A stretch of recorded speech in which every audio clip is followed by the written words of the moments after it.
So I just wanted to start off by saying I really enjoyed watching your lesson. I thought there were a lot of positives. It was really well structured, and you had engaging visuals to keep students' attention forward. And your students were definitely enthusiastic. You could tell they really liked you and enjoyed being in the class and participating in the class. And you had great rapport with them. Like that particularly came through when you knew the individual students and who their favorite authors were. I mean, I think that kind of reinforces that sense of caring and investment in them really came through. At the same time, you had some great management strategies for those kids. Your class, yes, call and response really refocused them. I saw you use that several times. The transition to sitting on the carpet went smoothly, and it seemed like that's something that you've rehearsed with them before. And you had like really good use of proximity and eye contact. There was one point when one of the students was reading from the board, and some of the kids are getting a little distracted, and you were able to kind of settle them down without disrupting what was happening. So that showed like really good control of the classroom environment. I thought you had a really good dialogue about what was a stressful reading goal. One of the kids had set that really high goal of reading one chapter book a day. And I was just wondering if there might be more opportunities for dialogue. For instance, when they were saying what they read, would there have been an opportunity maybe to pause there and let them talk a little bit more about that? Because that would have been a good lead into that just right lesson that you had, getting them to kind of discuss the books that they read. You might be able to then pull out of them some of those issues that you were talking about in your lesson when you talked about like, well, maybe it's something that you're interested in, or maybe it's an author that you're familiar with, or the fact that when something's easy to read, it can be more enjoyable.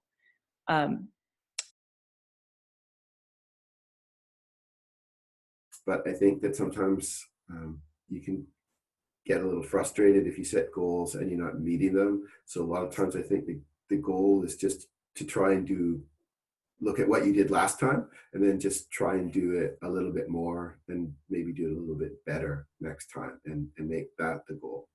Yeah, well, I thought you brought that really up well with that one student when you said, it shouldn't be stressful. If it's too stressful on week one, then it's time to reset your goal. One question I have for you about what is your policy for how you want students to participate in those conversations? Because I noticed that there was a lot of, like on a good level, the students were really comfortable and kind of calling out and participating.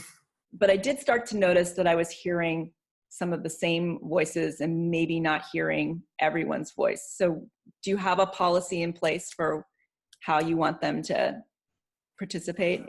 I think it's always better to try and go one person at a time and raise your hand. Kids, especially at that age, often tend to want to just jump in, and I'm not always adverse to sort of ignoring that policy, because I don't like to dissuade them from participating, like if they're enthusiastic. Yeah, that's what I was thinking, that increasing that wait time a little bit might help those students who are a little bit slower in processing, especially given the second language element of your class, that there are going to be some kids who are going to need a little bit more time to put their thoughts into English. And did you notice there's some kid in your class who likes to whistle? Did you hear that? Do you hear that? I was wondering. I didn't even hear that. There's someone, maybe he was sitting near the video of the tape, but I could hear this slight whistling. And I thought, well, that kid might not even know he's whistling. If it's not distracting you, that's okay. I don't know if other kids hear it. But if it is, I would maybe work on, like, privately with him, like a hand signal or something, just a little reminder, like, you're whistling, and that might be distracting others. I think the other thing I noticed about your classroom, like, you had a great classroom, like just visually it was really interesting. And I liked the way you had the norms for your class posted. You had being respectful and being open-minded. And I was just thinking as I was watching that there were some opportunities for you to reinforce those norms in the way that you dealt with some topics that came up. For instance, when you had the book, the Ali Finkelstein book that you had the excerpt from on the board, and all the boys went, "Oh, it's a girl's book." And you kind of said, yeah, you know, boys sometimes don't want to read girls' books and girls sometimes don't want to read boys' books. But you could have just kind of like encouraged them to be a little bit open-minded there and say, well, but what if we looked at their perspectives a little bit, you know? At the same time, like they might be handed a book by a teacher that none of that is interesting them. And then we still want them to be open-minded about like, okay, my teacher thinks I should read this. I'm going to give it a chance. So just maybe kind of give them that message as well, in terms of like trying to get a little bit of a different activity instead of just teacher in front of the room, students receiving that instead of having them talk just to you and you to them, like maybe to get them to talk more to one another, maybe to have handed them sample books and let them look at them and go through that process and read a little bit and then report back. Do you think that would that work with them? Or do you think, could they handle that level of independence to do some of that small group work? Nothing ventured, nothing gained. So I don't know, did you have any questions or concerns that you wanted to bring up? No, I'm good. You're good. I'm So good. just to kind of to recap, I think like the main areas for improvement might be, as we agreed, trying to work on that, the way that students participate, so you get a few more voices involved, and kind of encourage a little bit more restraint in some of your more vociferous students in a friendly, positive way. Maybe looking for those opportunities to reinforce the norms. One thing you might want to do is each week or month or something, like pick one and just kind of bring it up with the students. So then when you're, like if you wanted to start with, say, the respect, that would be a great bridge to talking about class participation and waiting your turn and letting everyone have a voice. I know for myself doing that, like it's the consistency, the reminder for me, if I build it into my lesson plan, I'm much more likely to follow through with reinforcing that. But otherwise, like just in full, I thought it was a great class. I loved the kids' enthusiasm. I loved your enthusiasm. And I thought that's you guys all shared a great connection. And so just all those positive, keep doing what you're doing. So thank you. Thank you. First of all, I thought the class was really well organized. I thought reviewing the rules at the beginning was good. A few points about the rules. I don't think I would phrase things as punishments, although I realize that that's probably the word that they would use and probably the easiest word for them to understand. But I think I would prefer for them to think of things as consequences. And while I appreciated allowing the students to input their ideas, I think also, as I said, the teacher sometimes just needs to veto them if they're not really workable. And the idea of using students to sing and dance is probably just not workable. At its most basic, it's going to take up a lot of time. So I might have acknowledged that in class and then said that that's just not really workable, and crossed it off the list. Yeah, I was kind of hoping they wouldn't select it. Like I didn't want to veto right off the bat when I was trying to be collaborative. But as I was counting the hands, and then I kind of froze. I didn't know what to do. So I went on and did the vote for the other things, hoping that they would choose something else, but they didn't. But yeah. Yeah, and again, the idea of having some input into the rules was good, and it's good for them to have some feedback for the teacher. I wouldn't be too surprised that their feedback was sort of limited to be nice and teach well, because the level of listening and speaking this level. But you could try to encourage a bit more from them, a bit more detail. But I'm phrasing that as try to encourage it.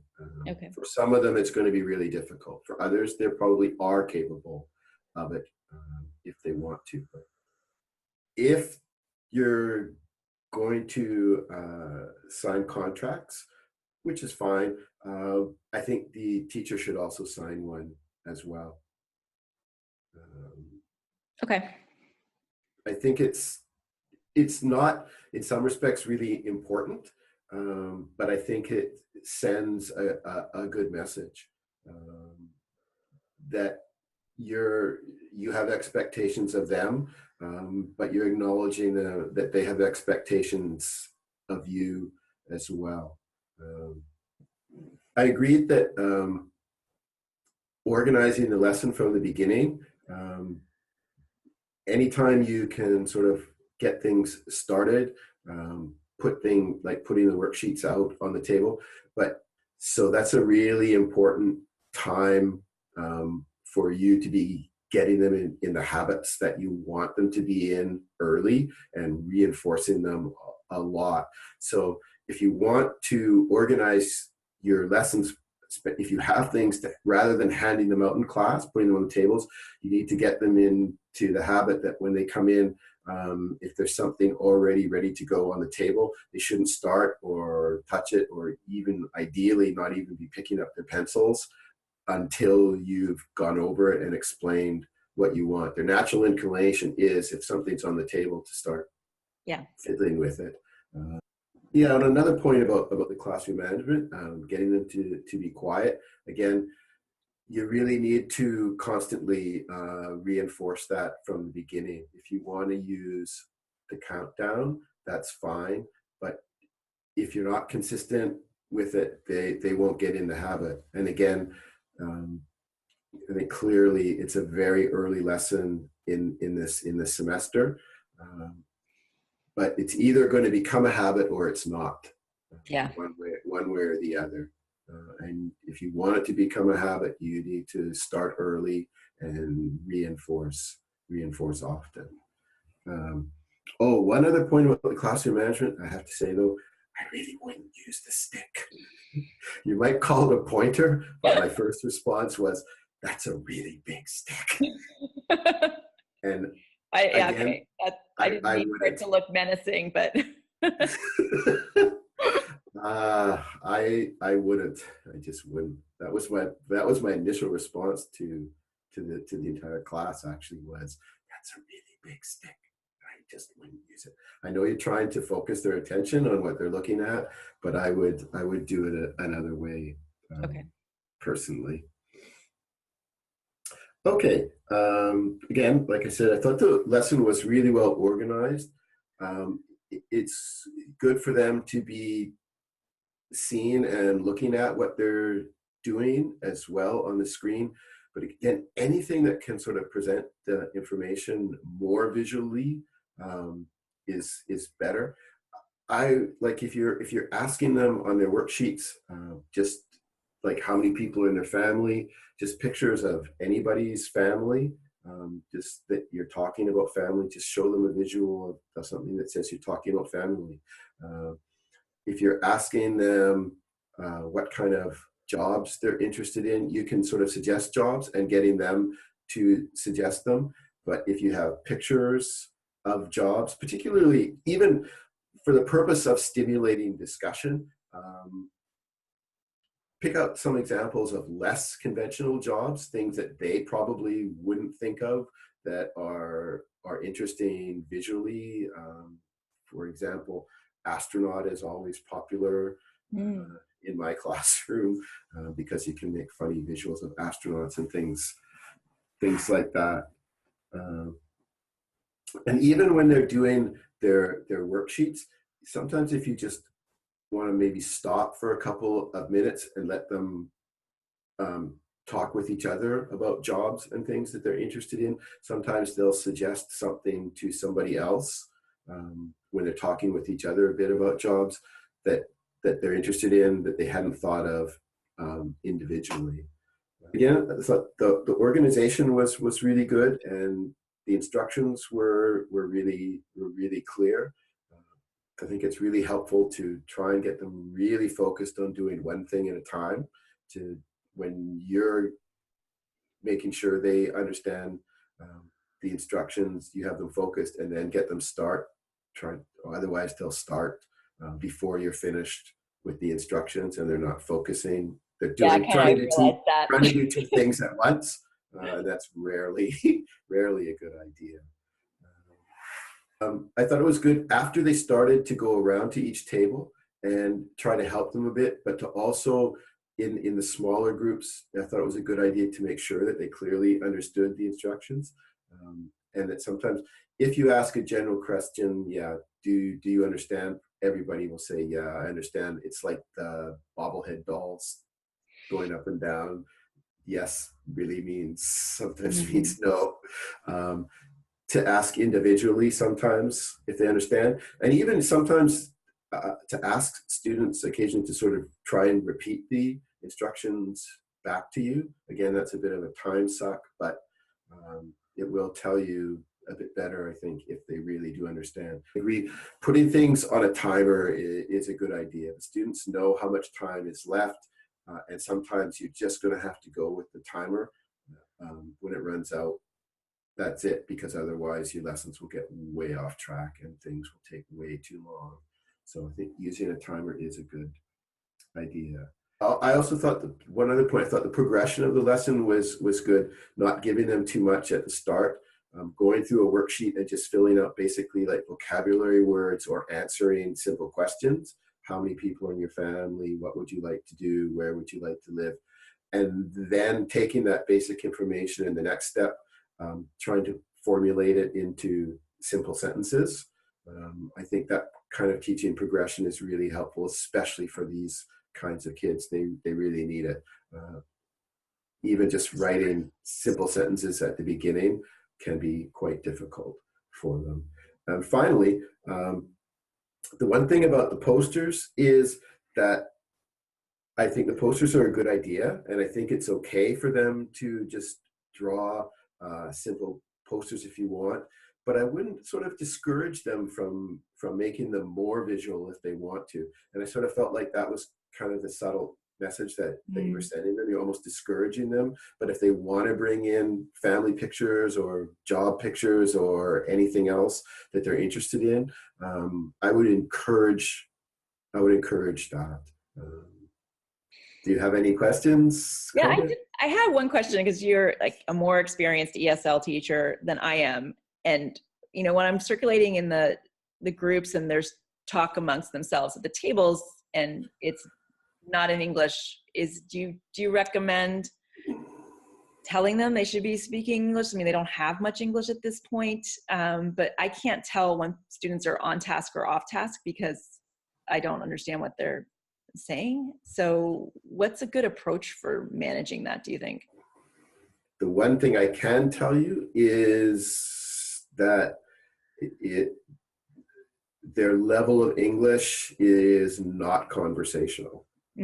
So if they're having a conversation, it's going to be in Korean. Yeah. So it's too much to expect at this point, and I just have to trust that it's on task. Yeah.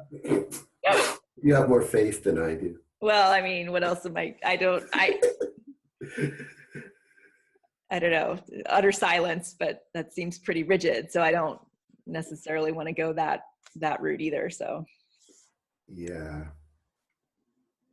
If you're not, hearing any profanity, then it's probably okay. So I should make sure I know my Korean profanity. So. Yeah, that's one thing they'll help you out with, though. Okay. Well, thank you very much for the suggestions, and I'm going to lose the stick. And I'll try to kind of revise our consequences for when next time they're late. We'll see how that goes.